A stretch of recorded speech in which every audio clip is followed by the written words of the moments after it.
ఏశావు ఆశీర్వాదం. యాకోబును ఆశీర్వదించడం ముగించాడు ఇస్సాకు. అప్పుడు తన తండ్రి ఇస్సాకును విడిచి యాకోబు వెళ్తుండగా వేట నుంచి ఏశావు తిరిగి వచ్చాడు. తన తండ్రికి ఇష్టమైన ప్రత్యేక విధానంలో భోజనం తయారు చేశాడు ఏశావు. దాన్ని ఏశావు తన తండ్రి దగ్గరకు తెచ్చాడు. అతడు తన తండ్రితో, నాయనా, లేచి నీ కుమారుడు నీ కోసం వేటాడి తెచ్చి వండిన మాంసాన్ని తిను, అప్పుడు నీవు నన్ను దీవించగలవు. అయితే ఇస్సాకు, ఎవరు నీవు అన్నాడు అతనితో.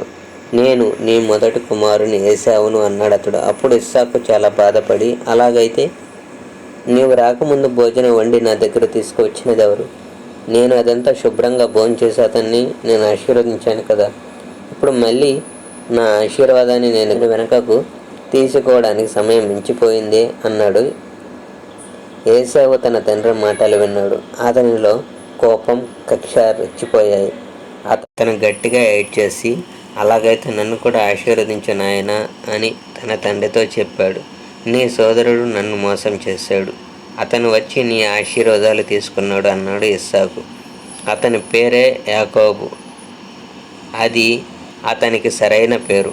2 సార్లు అతడు నన్ను మోసం చేశాడు, జ్యేష్ఠత్వపు హక్కు తీసుకున్నాడు, ఇప్పుడు నా ఆశీర్వాదాలు తీసివేసుకున్నాడు అని చెప్పాడు ఏశావు.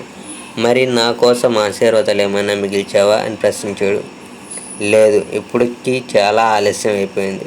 నీ మీద పరిపాలన చేసే అధికారం యాకోబుకు నేను ఇచ్చాను. అతని సోదరులంతా అతని సేవకులవుతారని కూడా నేను చెప్పాను. ధాన్యం, ద్రాక్షారసం సమృద్ధిగా కలిగే అవకాశం కూడా నేను అతనికి ఇచ్చాను. నీకు ఇచ్చేందుకు ఇంకేం మిగలేదు కుమారుడా అని జవాబిచ్చాడు ఇస్సాకు. తన తండ్రిని బతిమలాడుతూనే ఉన్నాడు. నాయన, నీ దగ్గర ఒక్క ఆశీర్వాదమే ఉందా? నన్ను కూడా ఆశీర్వదించు నాయన అంటూ ఏశావు ఏడవడం మొదలుపెట్టాడు. అప్పుడు అతనితో ఇస్సాకు ఇలా చెప్పాడు. నీవు సారం లేని దేశంలో నివసిస్తావు. నీకు వర్షపాతం ఎక్కువగా ఉండదు. నీ మనుగడ కోసం నీవు పోరాడాలి. నీవు నీ సోదరునికి బానిసవు అవుతావు. అయితే స్వతంత్రం కోసం నీవు పోరాడుతావు. అతని స్వాధీనం నుండి నీవు విడిపోతావు. ఆ తరువాత తన తండ్రి అతన్ని ఆశీర్వదించడం వల్ల యాకోబును ఏశావు అసహించుకున్నాడు. ఏశావు త్వరలోనే నా తండ్రి చనిపోతాడు, నేను అతని కోసం దుఃఖిస్తాను, కానీ ఆ తర్వాత యాకోబు నేను చంపేస్తాను అని తనలో తాను అనుకున్నాడు. ఏశావు యాకోబును చంపాలని చేస్తున్న ఆలోచన గురించి రిబ్కా విన్నది. యాకోబును పిలిపించి అతనితో ఆమె ఇలా చెప్పింది, ఇది విను. నీ అన్న ఏశావు నిన్ను చంపాలని ప్రయత్నం చేస్తున్నాడు. అందుచేత కుమారుడా, నేను చెప్పినట్లు చెయ్యి. హారాన్లో నా సోదరుడు లాబాను ఉన్నాడు. అతని దగ్గరికి వెళ్ళి దాగుకో. కొన్నాళ్ల పాటు అతని దగ్గరే ఉండు. నీ అన్న కోపం చల్లారే వరకు అతని దగ్గరే ఉండు. కొన్ని రోజులు కాగానే నీవు నీ అన్నకు చేసినది అతను మర్చిపోతాడు.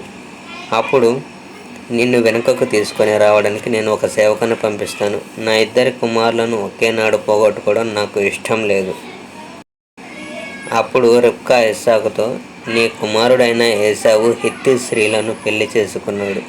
వాళ్ళు మన ప్రజలు కారు గనుక వారితో నేను చాలా విసిగిపోయాను. యాకోబు కూడా వాళ్ళతో ఒక స్త్రీని పెళ్లి చేసుకుంటే నేను చావడం మంచిది అని చెప్పింది. ప్రభువైన యేసుక్రీస్తు వారి నామంలో మీకందరికీ శుభాభివందనాలు. మరిన్ని వీడియోల కోసం మన ఛానల్ని లైక్ చేయండి, షేర్ చేయండి, సబ్స్క్రైబ్ చేయండి. పక్కన ఉన్న బెల్ ఐకాన్ క్లిక్ చేయండి. అప్పుడే మేము ఏ వీడియో పెట్టినా మీకు మెయిల్ రూపంలో వస్తుంది.